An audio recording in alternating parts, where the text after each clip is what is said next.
Louvado seja nosso Senhor Jesus Cristo. Irmãos, na liturgia da igreja estamos celebrando o segundo domingo do Advento. Vocês sabem, estamos nos preparando para a celebração do Natal. As velas da coroa do Advento revelam isso. A cada domingo nós vamos acendendo uma vela para dizer que estamos com as velas acesas para a chegada do Senhor. E a igreja, e eu disse isso domingo passado, mas vale lembrar, ela nos exorta e nos faz refletir a partir da palavra sobre a volta de Jesus. Jesus voltará para julgar os vivos e os mortos. Domingo passado falamos disso, hoje de novo, e domingo que vem de novo. Depois, a partir do dia 17, toda a leitura, toda a liturgia vai recordar o Natal, a encarnação do Verbo. Por que que a igreja então prepara o seu povo no Advento desse modo? Para nos fazer recordar que o centro da nossa fé e o centro de tudo é uma pessoa, Jesus Cristo. Jesus Cristo é de fato esse centro de toda a nossa caminhada. Os santos, a liturgia, tudo, a história, nos conduz para Cristo. Ele é o centro de tudo. Também deve ser o centro da nossa vida. E a esperança de que Ele voltará um dia, e Ele vai voltar, para julgar os vivos e os mortos, deve ser a certeza de que assim nós iremos caminhar, ou para essa volta, porque Ele vai voltar quando nós menos esperarmos, ou nós iremos partir, nós iremos morrer, quando também menos esperarmos. Todo esse contexto de doutrina em que nós acreditamos, não é medo, é para que tenhamos fé e tenhamos esperança dessa vida eterna. Irmãos, nós somos criados para a eternidade. Esse tempo que nós estamos passando, esse tempo que estamos vivendo, ele não se compara com a alegria e a glória eterna que iremos viver um dia diante de Deus. Essa é a promessa. Essa é a verdade da nossa fé.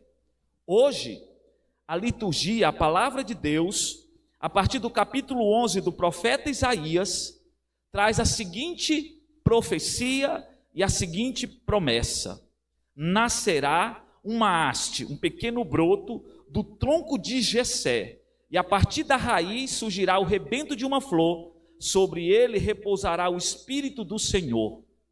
Prestem atenção. Essa profecia está falando de Jesus. Jesus é esse broto que sai do tronco de Jessé. Entendam, por que Isaías está falando do tronco de Jessé? Quem é Jessé? Quem é Jessé na história bíblica, na literatura bíblica? Jessé é o pai de Davi. Jessé é o pai de Davi. É ele que é o pai de Davi. Então, do tronco vai nascer então um broto, vai chegar a Jesus. Isaías está profetizando no capítulo 11 que o Messias, escuta isso, que o Messias, que o ungido de Deus, aquele que virá para salvar a humanidade, vem de uma descendência, vem da casa de Davi, vem da descendência de Davi. E assim foi. Davi se tornou rei, e ali depois de Davi, vários outros reis foram existindo na história de Israel, até chegar na descendência que gerou Jesus. Jesus faz parte dessa descendência, assim como foi profetizado, e Mateus, escuta bem, no capítulo 1, versículo 1, Mateus comprovou, geração por geração, até chegar em Jesus, que ele é o Messias comprovado, profetizado. E aí, Isaías vai dizer também que esse Messias receberá o Espírito do Senhor. E sobre o Messias virá os dons do Espírito, a plenitude. Jesus é ele que tem toda a plenitude, o completo da ação do Espírito. Entenda, Isaías profetizou isso e o Novo Testamento comprovou isso. Comprovou isso porque Jesus foi gerado no ventre de Maria pela ação do Espírito. Jesus, quando foi batizado, a pomba vem, a voz de Deus diz: esse é meu filho amado, ele foi ungido pelo Espírito. E qual foi o maior sinal do Espírito Santo sobre a vida de Jesus? A ressurreição, quando ele vence a morte. Aqui nós entendemos então que Jesus é o Messias, é ungido. É isso que a igreja prega, é isso que a igreja há mais de 2000 anos anuncia, ensina na catequese. E nós precisamos entender isso. Você entendeu isso? Você crê nisso? Você que veio nessa missa, você acredita que Jesus de fato é o enviado de Deus e é Ele que vai nos salvar? Você crê nisso? Você crê nisso? Essa é uma pergunta que você precisa responder com a tua própria vida. Você crê em Jesus? Você crê? Sabe por quê, meus irmãos? Porque se você crê, você precisa então colocar a palavra daquele que você crê em prática. Porque é assim, irmãos, olha só, quando somos pequenos, nosso pai, nossa mãe manda fazer algo. Por que nós fazemos sem questionar? Porque a gente crê que se não fizer, a taboca racha, a gente apanha, sim ou não? Não é? A gente crê nisso. Eu creio que se eu não fizer isso, eu vou sofrer consequências. Eu creio. Você no teu trabalho, você está trabalhando, o teu chefe, teu patrão te manda fazer algo. Muitas vezes você não quer, mas você faz, porque você crê que ele tem uma autoridade sobre você, e se você não fizer, você pode não receber o salário, pode ser mandado embora. É assim ou não é? Pois bem, transfere isso para Jesus agora. Se você crê, aí vem a segunda leitura. Olha o que diz a segunda leitura. A segunda leitura diz Paulo. É Paulo tentando convencer os romanos. Paulo está dizendo, olha, tudo o que outrora foi escrito para a nossa instrução, para que pela nossa constância na permanência e pelo conforto espiritual das Escrituras tenhamos firme esperança. Tudo aquilo que está na Sagrada Escritura é para que nós tenhamos, irmãos, esperança, que não percamos a esperança. Sabe por quê? Por que Deus continua insistindo, então ele funda a igreja, ele cria todo esse caminho, ele traz as escrituras para quê? Para que a gente não perca a esperança nesse Cristo, que é ungido, que vai nos salvar. Ei, filhos, o Senhor está insistindo conosco, que o tempo da igreja, entra um tempo, o advento, o tempo como todos os tempos da igreja, é para recordar o seu povo, o nosso povo, nós, que Cristo é de fato, esse Salvador que foi enviado, que o Messias foi anunciado pelo profeta Isaías, que é comprovado no Novo Testamento e que nós podemos esquecer, envolvendo com as nossas ilusões, envolvendo com as nossas escolhas. Prestem bem atenção, domingo passado eu dizia sobre isso, eu falava, olha, cuidado para que o mundo moderno, para que o capitalismo não tire da nossa família, da nossa casa, a cultura do nascimento de Cristo, do Natal. Não troque o Natal pelo Papai Noel, ou melhor, não troque o Natal, não troque Jesus pelo Natal, não mude essa cultura, não fuja. O Natal é sobre Jesus. Por quê? Porque nós corremos o risco de nos entregar às ilusões do mundo, e o Natal vem para dizer para nós, ei, não é sobre Natal, não é sobre Papai Noel, melhor dizendo, é sobre Cristo. Isso está escrito na palavra, e nós podemos, irmãos, pouco a pouco, e deixando ser contaminado por uma cultura que tira Cristo do centro. Irmãos, o mundo aí fora não ama nosso Senhor Jesus Cristo, ele não ama. A televisão que você liga não ama nosso Senhor. o poder, esse mundo aí fora, não ama Jesus. Jesus não é o centro. Por isso, irmãos, tudo que foi escrito é para que não perca a esperança. A esperança do quê, Padre? A esperança da eternidade, a esperança de uma vida, de uma salvação. Ei, filho, não perca a esperança, não desanima. Você pode se desanimar, você pode perder a alegria de buscar, de conhecer, de aprofundar, de decidir, de se arrepender. Quantas pessoas estão desistindo? Quantas pessoas estão ficando no meio do caminho, deixando de buscar nosso Senhor? Por isso, a igreja no Evangelho traz o profeta João Batista. João Batista vem. João Batista está dizendo: ei, o tempo está se aproximando, o machado está na raiz, está na hora de cortar. Arrependei-vos. Ei, arrependei-vos. Arrependei-vos. Ei, arrependei-vos.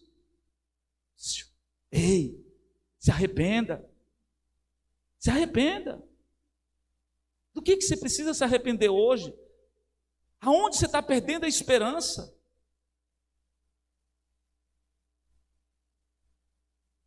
Por onde você andou se perdendo ao longo desse ano, que não está mais santo do que o ano passado, chegando o Natal? Ou você cresceu? Não, esse ano eu cresci, eu dei passos. Bendito seja Deus. O pessoal que está terminando a catequese, para o matrimônio, que vão se casar, deu um passo, cresceu, estão dando passos. Tem pessoas, hoje é o encerramento da catequese pré-matrimonial, deram passos, cresceram.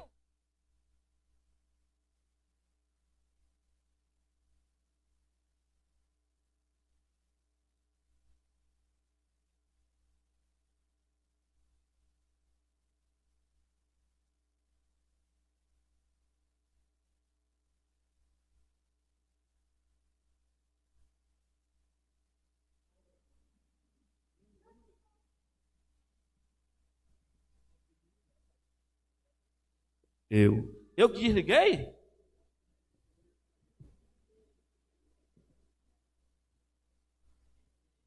Tem gente que desliga o microfone. Eu acho que é o Espírito Santo dizendo: tá bom, cala a boca. Eu estou olhando o tempo, não vem não. Precisamos crescer na fé. Tem gente que está crescendo. Tem pessoas que estão dando passos.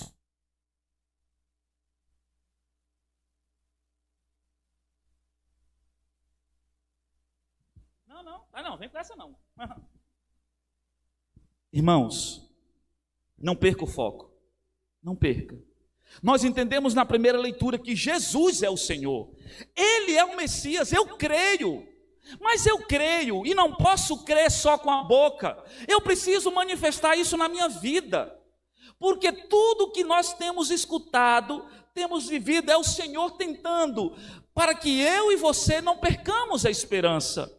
É para que a gente não se perca no caminho, é para que você não desista, para que você não desista do teu progresso espiritual. Nós estamos crescendo. Você pode não ter crescido esse ano, ou ter paralisado, ou você está voltando. Eu não sei como está a tua caminhada com Deus, mas o tempo do advento, esse tempo é para escutar a voz de João Batista que diz: ei, o Senhor está chegando, o Senhor voltará.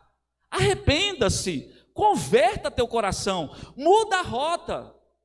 É difícil, Padre, eu não dou conta. Começa. Não fica fazendo promessas de fim de ano para pessoas.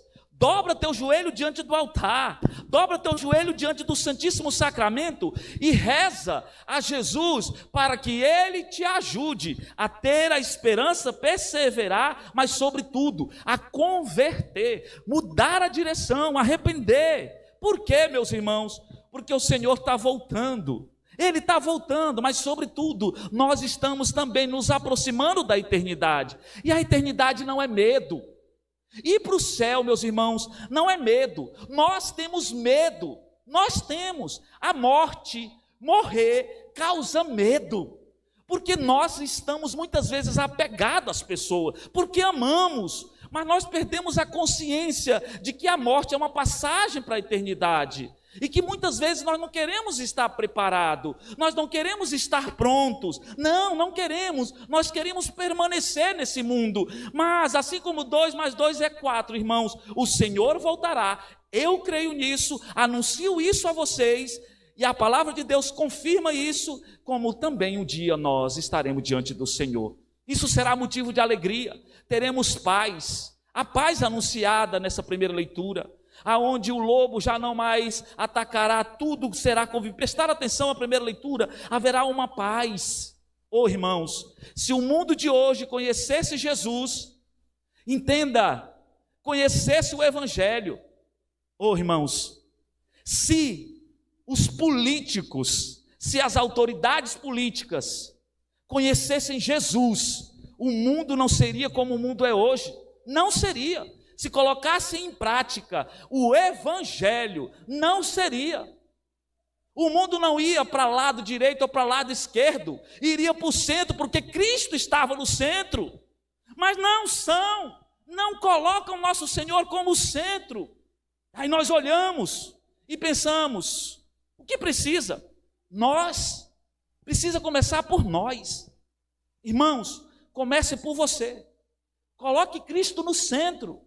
Não perca a esperança da eternidade, e que um dia nós poderemos receber o prêmio eterno daqueles que percorreram aqui com o coração cheio de esperança, sem tirar Cristo do centro, mas se esforçando todos os dias para se converter, para ser melhor e para confiar tudo em Cristo. Que Deus abençoe o nosso tempo do advento. Deus abençoe você no teu caminho de conversão e arrependimento.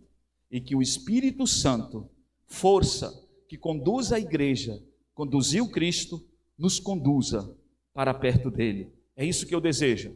Um dia, nós estarmos diante de Deus para celebrar a vitória sobre esse mundo que é passageiro. Louvado seja nosso Senhor Jesus Cristo. Professemos a nossa fé.